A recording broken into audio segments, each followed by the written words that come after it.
If you're unfamiliar with this term, it is the outcome of systems or game mechanics that combine to produce a result that is unexpected even by the developer. Well, would you look at that? You might have noticed this in games like Dishonored, Zelda, Breath of the Wild, Metal Gear Solid 5, The Phantom Pain. A link or reactions between the game systems, like you calling a supply drop onto an enemy knocks him out, or when you spawn a doppelganger of yourself in Dishonored 2 and link it with Domino to eliminate your enemies. Deus EX started this trend in my opinion with letting players use sticky mines on walls to climb them. It then influenced a wide variety of games from indies to AAA open world games, the likes of most Ubisoft games.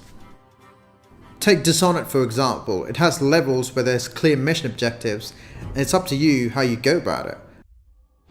Alright, I need to eliminate Jindosh and find Anton Sokolov. The player is given a set of tools and powers which interact with one another. No one demonstrates it better than stealth game BR. You could attach a stun mine to a corpse and lob it in the air when an enemy is rushing you. Make an enemy look at your displays to shoot himself. Or attach a mine to the elevator and lure the NPC into it.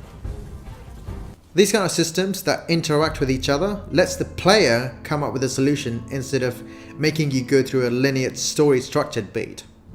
Which is mostly the case in Grand Theft Auto or Far Cry, where most entities are only aware of the player and each other, even though they have the toolkit for the players to go wild. Most of the fun in games like Assassin's Creed Origins comes when you let an animal loose and let it maul the enemies. The game knows that when you point your wooden arrow on fire, setting it ablaze, which then can be used to set NPCs on fire, aka lit. Now I'm not saying linear gameplay isn't fun, but presented with the tools to react instinctively rather than follow a single catered solution to overcome an objective. For a while there I pondered if people cared about these games considering how poor the sales have been. I mean, did anyone even know what Death of the Outsider was?